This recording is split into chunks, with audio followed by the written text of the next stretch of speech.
This is the story of the cars nobody photographs at classic car shows. The cheap, stripped-down, deliberately boring American cars of the 1950s. The ones built while their factory neighbors were drowning in chrome, tail fins, and jet-age fantasy. And if you think the 1950s was only about rocket ship styling and V8 horsepower wars, you're about to learn that underneath all that flash was a much less glamorous, much more honest battle being fought over a single word that mattered more to most American families than horsepower ever did: price. Because while Detroit's marketing departments were busy selling chrome dreams, an entirely different set of engineers and executives were racing each other in the opposite direction, competing to see who could strip a car down to its absolute bones and still sell it for less than anyone else on the lot. And the machines that came out of that quieter, less celebrated competition are some of the strangest, most fascinating footnotes in American automotive history, because building a genuinely cheap car turns out to be a far harder engineering problem than building a flashy one. Picture the post-war landscape these cars were born into: millions of returning veterans starting families, an explosion of new suburban housing developments springing up outside every major city, and a massive wave of first-time car buyers who needed basic transportation and nothing more. No chrome trim, no wraparound windshield, no two-tone paint job, just four wheels and an engine that would reliably get them to work and back. And into that gap stepped a handful of manufacturers willing to build something almost nobody else wanted to be caught building. A car engineered from day one around the word cheap, worn proudly instead of hidden behind marketing language. Take the case of one particularly extreme example from the early part of the decade: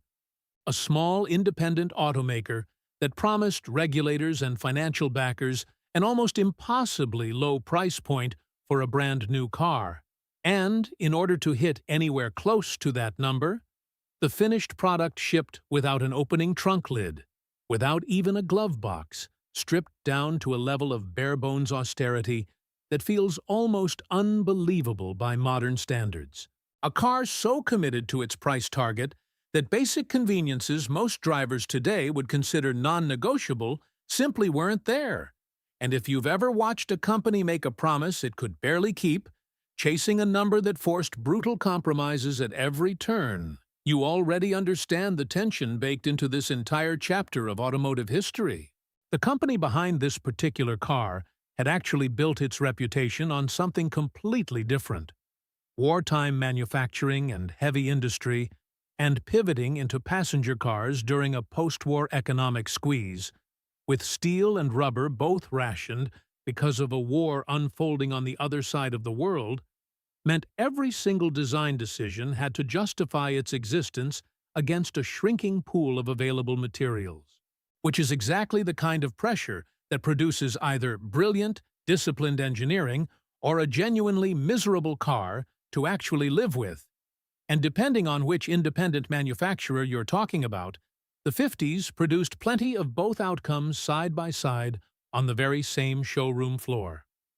And here's the conflict that runs underneath almost every one of these stripped-down cars. Because building something this plain wasn't actually the cheap, easy option. It sounds like it required an entirely different kind of engineering discipline. Every unnecessary part had to be identified and eliminated. Every ounce of material cost had to be justified against the final sticker price. And manufacturers quickly discovered that customers, even ones who claimed they only cared about price, still had limits on how much they were willing to give up. A lesson that punished more than one automaker who pushed the stripped-down formula too far and watched buyers walk straight past their bargain basement offering toward a slightly more expensive but noticeably less depressing full-size sedan sitting right next to it on the same lot. One independent manufacturer built an entire compact car around this exact philosophy, wrapping genuinely competent engineering inside styling so deliberately restrained, so intentionally forgettable, that period reviewers openly described it as looking almost like a disguise. A perfectly reasonable little car doing its absolute best not to draw a single moment of attention to itself, which in an era obsessed with jet-age fins and gleaming chrome grills was practically an act of quiet rebellion. And it's worth pausing on how strange that decision actually was, because at the exact moment, the rest of the industry was learning that style sold cars faster than substance ever could. A handful of companies were betting the opposite, betting that enough buyers out there simply wanted honest, unglamorous value and would happily skip the visual spectacle entirely. That particular gamble didn't always pay off either, and it's worth being honest about the failures sitting right alongside the successes in this story, because more than one small manufacturer bet its entire survival on the promise of a plain, sensible car, and simply couldn't generate enough sales volume to keep the lights on, discovering the hard way that sensible and desirable are not always the same thing in the eyes of an American car buyer. And by the middle of the decade, the wreckage of that lesson was scattered across the industry in the form of shrinking independent nameplates, quiet mergers, and once proud regional manufacturers folding into larger companies just to survive another model year. And then there's the version of plain that almost nobody talks about at all. The cars built not for individual families walking into a dealership, but for corporate fleets,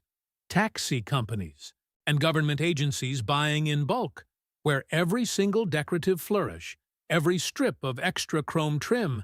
every upgraded interior fabric was quietly deleted from the order sheet in exchange for a lower unit price multiplied across hundreds or thousands of identical vehicles, giving rise to a whole shadow category of stripped-down full-size sedans built on the exact same platforms as their glamorous showroom siblings, wearing the same badge, riding on the same chassis, but engineered from the factory floor to be as forgettable and as inexpensive as possible, because the buyer signing the purchase order for an entire taxi fleet or a state government motor pool genuinely did not care whether the car looked exciting parked outside a diner.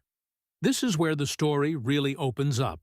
because these fleet-focused, deliberately plain models reveal something the flashier cars of the decade were never built to admit: that underneath all the tail fins and two-tone paint jobs, the entire American auto industry was quietly running two completely different businesses at the same time. One built around aspiration and image, selling a fantasy of speed and status to families who wanted their driveway to say something about who they were, and another built around raw, unglamorous utility, selling nothing but transportation to buyers who genuinely didn't care what anyone thought when they pulled up. And the tension between those two businesses, operating inside the same factories, sometimes on the very same assembly line, is the real hidden engine driving this entire chapter of automotive history. Walk onto any factory floor building these cars, and you'd have watched a nearly identical body shell roll down the line twice in the same shift.